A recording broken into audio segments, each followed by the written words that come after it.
All right, welcome back to a second video of me trying to do some work that is overcomplicated and ends up being harder than it should be.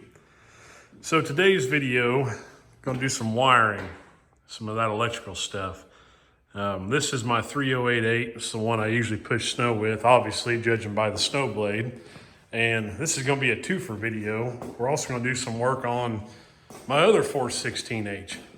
This one's got the greater blade on it. So what both of these tractors need and what they both have in common, they both got Predator swaps on them. The 3088 had the 8-horse Kohler on it. I'm trying to remember what happened to it. I think a connecting rod nut came loose and the rod slammed into the engine, broke it. I tried to fix it, no good. This 416H had the 16-horse Onan on it, and it just had a broke rod as well. So instead of even trying to fix it, and instead of trying harder to fix this one, I just did a Predator swap on them. Now this one, we'll start with this one. Did a 212 swap on this. Good cheap engines. Everybody knows what a Predator is. I've built a lot of mini bikes and go-karts using that engine. They're fantastic. And yeah, it served me well. This being an 8-speed, a little bit simpler. But whenever you do this, you lose all of your electrical system. I pretty much gutted the entire harness out of it. The only wiring on this tractor the way it is now is for the kill switch. So what I'm wanting to do is get some lights put on both of these. Now they do make kits. Anybody that's familiar with these Predators, you can get stator kits for them. You can put electric start on them. I don't want to get that fancy. I like the reliability of the pull start. Even the 301 I've got on this one, I've never had an issue getting them to start even in the cold. And I want it simple. So what I'm gonna do, so I don't have to dick with a battery charger, hooking it up every time, I'm going to use some Milwaukee batteries to do this. So I'll show you what I ordered. This one here, same deal. Get the hood open. No harness on this. Pulled the entire thing out. The only wiring on this, again, is for the kill switch. So yeah, I'll show you what I'm gonna be using on this. Now there are thousands of different options for lighting, different ways to get power put on something like this. This is what I've been doing here lately. It's simple, it's cheap, and chances are you've already got a battery to run one of these. So this is an M12 Milwaukee battery adapter. I actually bought a 2-pack of these on Amazon. I want to say it was like 15 or 20 bucks for 2 of them. Pretty simple. You get your hot and your ground, and you're ready to go. These are the lights I bought. Again, about the cheapest ones I could find. I think these are a 4-inch. I bought I think a 20-pack of them for like 40 bucks. I mean, they're stupid cheap. So I won't be using these. So I don't need nothing too crazy. I just need to have some light. If I am out pushing snow and it's dark out, I don't get ran over by a neighbor leaving to go to work or something. So.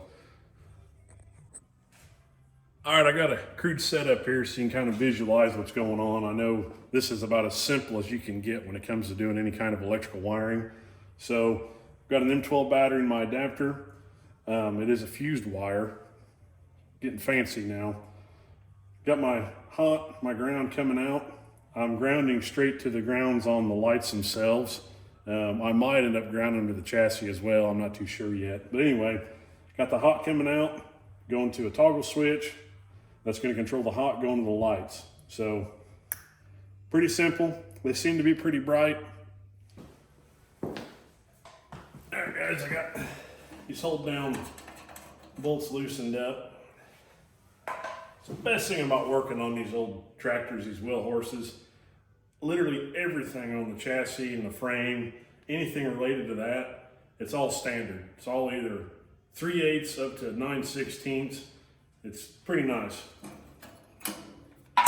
Pull those out. All right, now we see what kind of room we're working with.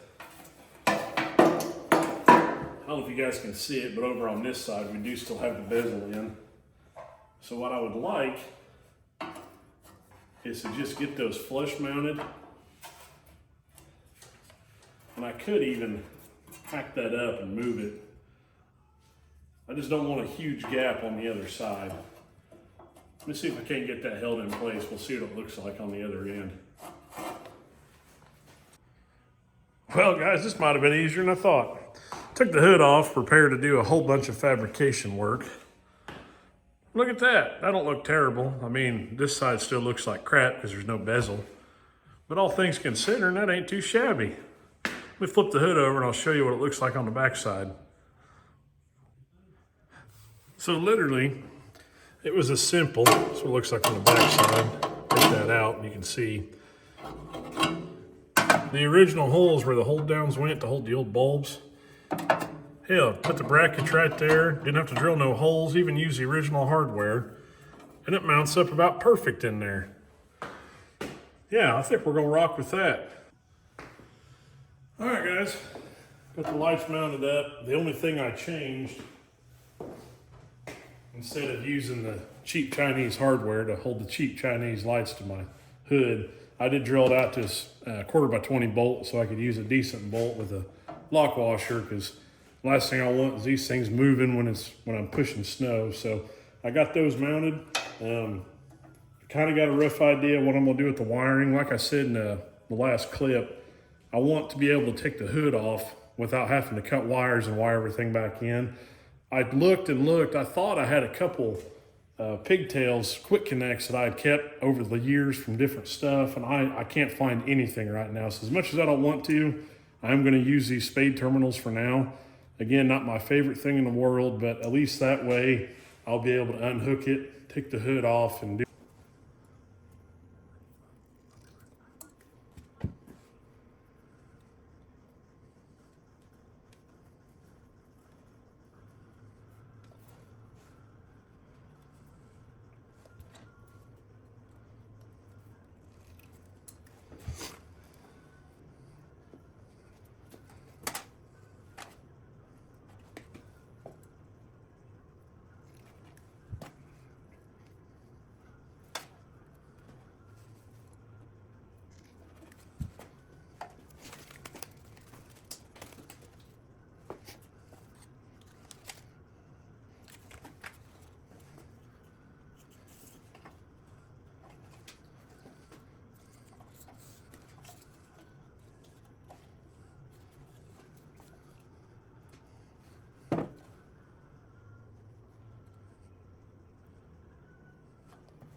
All right, real quick, guys, I want to show you this.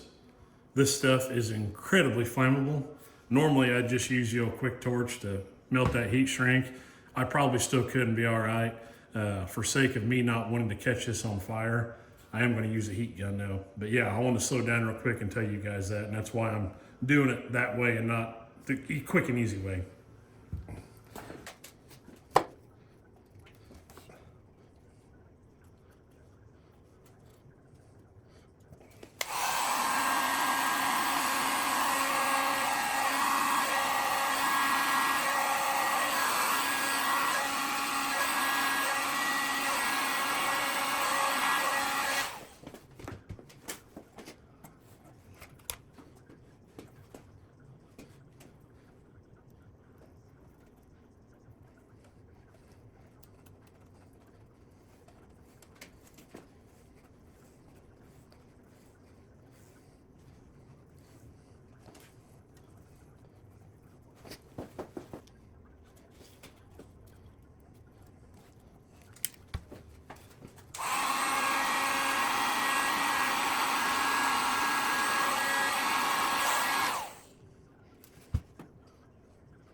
right, guys, hood's back on.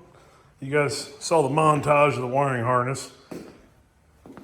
I think that'll work pretty good. I didn't want to get too crazy with it, too carried away, and just use some, wire loom, some cush clamps.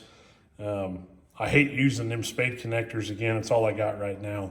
So now we move on to the fun part of trying to figure out where I want to mount this. I mean, obviously, I don't want it to look crappy, but I want it to be somewhat easy to get to. And that wiring harness, I think the actual factory one is still under the motor mount, the motor plate. I might end up using that, I don't know. But this battery adapter, again, you want to be able to just easily grab a hold of it. Maybe something like that. Keep all the wires on the one side of the tractor. I don't know. I'm gonna play around with this for a minute. See if I can't find someplace good to put that. All right, so after a couple cold snacks and much pondering, and this is what I've decided on. I'm gonna put it here up against this sheet metal. That way I can drop the wires straight down. I will have to bring one back. Back in here is my toggle switch for the headlights. I'm just gonna reuse the old one. I think that'd be kind of cool, But put some protective loom there, protect the wires. I'll probably put some loom on these like I did on the others. Then it'll just be a matter of dropping it straight down, running along and tying it in. So I'm gonna get some holes drilled, get that mounted. We'll probably just use aluminum pop rivets. I think those look a little bit better than, using 4 different bolts to hold it on there. So yeah, let me get some holes drilled, get that mounted up, and we'll go from there.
All right, guys, got it mounted on there. That's the bad thing about using these pop rivets. Anytime you're using them in plastic, it's very easy to, damage the plastic trying to get them to pop. Once these other 3 got tied here, I just let them go, cut them off with some side cuts. I can come through and clean them up. But yeah, let's go ahead and get the wires done now, and we'll go from there.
All right, guys.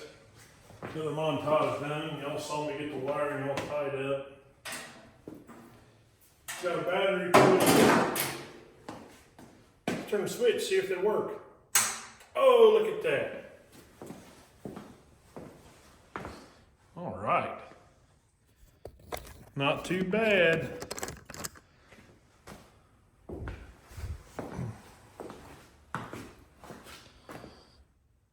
Yeah, it would look a lot better if I had a bezel over here, but we knew that going in, you know. It's always a win whenever your wiring works. The first time you try something after you're done with it, it works right.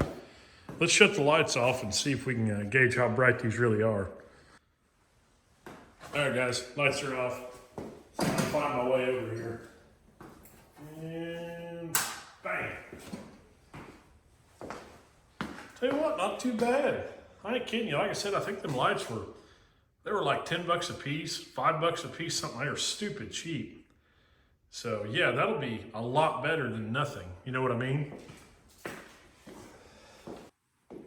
All in all, guys, it really wasn't that bad.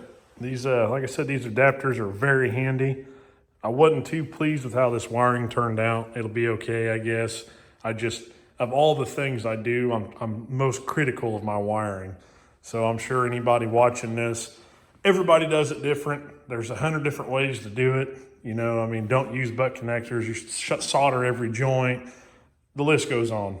This is the way I've always done it. It's the way I learned to do it, and it hasn't let me down yet. So, but again, not too bad. I mean, the ironic thing about it is this is a 40-year-old tractor with rust, stuff's falling off of it, and I don't know. That's what I like working on. So I know there is some snow in the forecast tonight, and maybe if it does start coming down, I can get some shots of this thing out there running with the lights working. So I wouldn't mind, now that I've already got 12 volt on board, it wouldn't be a bad idea to convert these over to just running lights. You know, that way when I do have the headlights on, there's something on the back so people do see me. But I don't know, maybe in another video. Repeating theme of outros. You guys saw me do some wiring on that. Didn't take too long. I think I only had a couple cold snacks. This one's gonna be getting the exact same treatment. I didn't really think you guys would want to watch me doing the exact same thing twice. So it's literally going to be the same thing. I'll take the hood off. It should go a lot quicker than that one since I kind of know how I want to run things. So, but yeah, I know these videos ain't going to be that long. I haven't quite put them in the editor yet to see. I know everybody likes longer videos, but until I get more content, more stuff lined up to do at once, it's just harder to get longer videos out. You know, I mean, I kind of jump around. I called today about some parts for the other 416. I don't know. I got some stuff I want to do to my little trailer. I figured that'd be a cool little video, but I don't know. Until then, put in the comments what all I did wrong and how you would have done it right and everything else. And like I said, if you like these videos, subscribe. I don't know, what do people say? Like, comment. I don't know. Whatever you guys want to do. Thanks for watching.